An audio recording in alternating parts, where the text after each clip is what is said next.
This is UMAR AHMED for IFL TV in association with MTK Global. I know we had a quick catch up the other day, Kid Galahad. Yeah. Obviously, some news today. Purse bids were due for yourself and Josh Warrington, but we learnt just now that he's vacated his IBF title. Just give me your immediate reaction, please.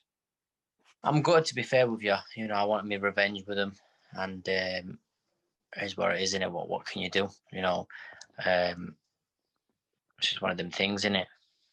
Did you expect him to vacate? Listen, with all the talk he's been talking, oh yeah, champions do the champions this and champions do this and all this shit.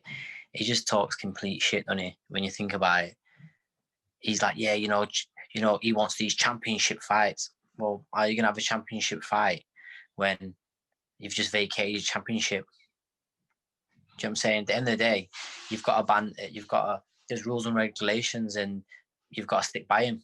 That's, you know, when he signed up to fight for the IBF, he knew that.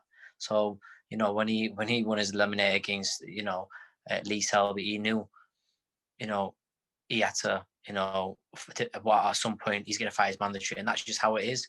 You know, when you see Rick Yarton's career, Rick Yarton, he took risks. He went abroad, and he got the big fights. And he got the big fights. You know, Josh doesn't want to take no risk. Once the fight's happening in Leeds, don't want to go nowhere. You know, and he just wants everyone, you know, oh yeah, I'm a big jaw. Well, what in Leeds? Or you don't want to take no risk whatsoever. Of course, he could have made that Kanzu fight. It could have happened in China. It could have happened in America. But he don't want to. He don't want to leave Leeds. He don't want to take no risk. He doesn't want, you know, a fair playing field. Kid, let me just read out the statement that Matchroom put out today. So Eddie Hearn making these comments. It's so important for Josh to be in mega fights after the Lara fight on Feb 13th. He has his heart set on the ring belt, and it's up to us to make the Can or Russell fights for early April or May. Thoughts? Well, look, we all want big fights, but you've got to fight your mandatory. Just like AJ wants big fights, but he's got to, you know, he had to fight Pulev last month. So what's the difference there? You know, Canelo wants big fights, but he's got to fight his WBC mandatory challenger, which is next month. What's the difference between me? So, look, at the end of the day, they can pick and choose. Eddie can say what he wants to say and pick and choose. And, yeah, you know, we'll fight this mandatory, and why not fight this one? At the end of the day, if you're a champion, you fight whoever your mandatory is, isn't it? That's just how it is. That's part of it. Have the IBF told you anything yet about potentially ordering a fight with yourself and Jazza Dickens? Have they contacted you about that yet? No, not yet, to be fair with you. I don't know. I think Jazza Dickens is number 3. And I think he's number 1 for the WBO. So he's got a choice between, you know, fighting for the IBF or the WBO. It's actually up to him. You know, he could take it, you know, and see where it goes from there. Of course, you will get your shot at the IBF title, but you said at the start of the interview you're gutted. Yeah, of course I am. I wanted to fight a champion. I didn't want to fight for Vacated. I've always wanted to fight for a champion. You know, look, he boxed me 2 years ago. He's gone from fighting me 2 years ago to fighting a French kid. I think he was French anyway. And then fighting, who was absolutely useless, by the way. And now he's fighting this Mexican kid who's absolutely useless. If you look down his record, who would you say? Would you say it looks like he's just come off a loss? Would you say his record looks like he's just come off a loss, yes or no? Well, I mean, there has been obviously the pandemic. People forget the pandemic. I'm just saying to you, the guy who's boxed the French kid and he's gone and boxed, you know, he's fighting this other kid. Well, if that's the case, then why can't, you know, Timothy Lopez is fighting, you know, he just boxed Loma. You know, that was a massive fight. Ryan Garcia just boxed Luke Campbell. So don't be trying to pull out, oh yeah, it's the coronavirus or the pandemic. The fight could have happened. You know, they said they actually said, all right, then we'll make the fight in America. He didn't want to. Josh Warrington did not want to leave Leeds. He didn't want to leave. And that's what it comes down to. He don't want to take no risks. He talks about being a champion, and really he hasn't got the championship mindset. You know, I just think since my fight, something's just gone missing right there in his head. And he might have got the decision. It doesn't matter though, because he's not the same fighter. He might have got the decision, but I know he knows he lost that fight. And I think that's what it all comes down to.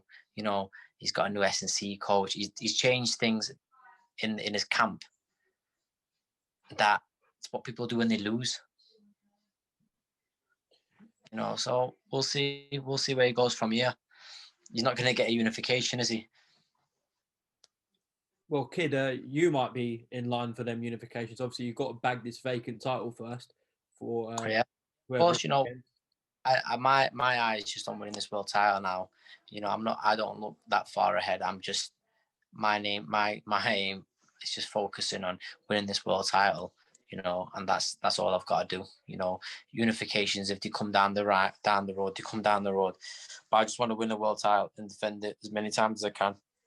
And when the big fights come, they come. You know, that's how it goes. You can't just expect to win a world title and then, oh yeah, you're going to win another world title, then you're going to unify. It doesn't work like that. Look how long it took, you know, Joe Kawasaki to unify and win them titles. He won the WBO, he had to defend it about 5 or 6 times, or probably more. So, and that's just how it is. Carl Froch's another one. You can't just expect to win a world title and then, oh yeah, I've won a world title now. Everyone should want to fight me. It was hard for him to get a unification and get the big fights with a world title. So it's going to be even harder without one, isn't it? You know what I mean? Oh yeah. I appreciate you said you got to win that vacant title first, but surely, you know, like that is still in your mind. You know, the mega fights with Gary Russell Jr. and Navarrete, etc. Once you bag this vacant title, surely that's in your mind, Kid. Yeah, of course it is. But look, at the end of the day, you've got to win the world title, and that's your bargaining power in it. There's no point saying, yeah, you know, oh, I want to fight this guy and fight that guy. I just need to win the world title, and then we'll see where we go from there. Because, you know, there's more chance probably me fighting Gary Russell Jr. Navarrete than Josh Warrington, because Josh Warrington don't want to leave Leeds. I've gone to America. I've gone to people's back gardens and fought people. He don't want to leave Leeds. He don't want a level playing field. He just wants everything in his court. Like, he's a superstar and he's not, and that's just how it is. You know, he's not a massive draw. What he thinks he's a superstar draw. He thinks he's a Canelo and an AJ in boxing, or a Tyson Fury. And guess what? He's not. He's just a little scuff. Just picking this back up with Kid Galahad. Yeah. Bit cut out. So yeah, Kid, what was the situation with the purse bids today? So the fight went to purse bids, and the person who actually won the purse was PBC. You know, Eddie actually Eddie didn't win the purse bid. PBC won the purse bid, and I don't know when they were going to put the fight on, but it was them who won the purse bid today. Okay, so are you surprised that Matchroom didn't win that? Yeah, you know, to say, you know, they had Josh Warrington, and you know, we're working. Well, I've been working with Eddie for how long? To say they didn't, you know, win the purse bid, it's mad, isn't it? American promoter ended up winning the purse bid. I had a conversation with Eddie, and I said, Eddie, it's 4 weeks away, and I'll be ready to fight him in 4 weeks for his mandatory. And Eddie just turned around and said to me, look, he said, he's not fighting no matter what. He says, I says, but it's in 4 weeks' time. He's got no fight. He might as well fight his mandatory and try and get out of the way. And he just turned around and said to me, he said, he's not fighting you. You know, obviously he wants an easy night's work, and he find this Mexican road sweeper. When you asked Eddie about that, what was the full answer, or was that just it? That was it. I said, Eddie, I says, I'm mandatory. I says, I'll be ready in 4 weeks. All I need is 4 weeks notice. I says, so make the fight happen. I said, I'm mandatory. I said, just like Alvarez is mandatory, and just like AJ was mandatory for Pulev was mandatory for his fight. I went, so make the fight happen. And he just turned around and just says, he says he don't want to go in the ring with you. He says he won't fight you. He says he'll rather vacate than fight you. So, you know, it's actually about, you know, it's mad, innit? He'd rather vacate the title than defend his championship. He's worked all them years for that hard work. Okay.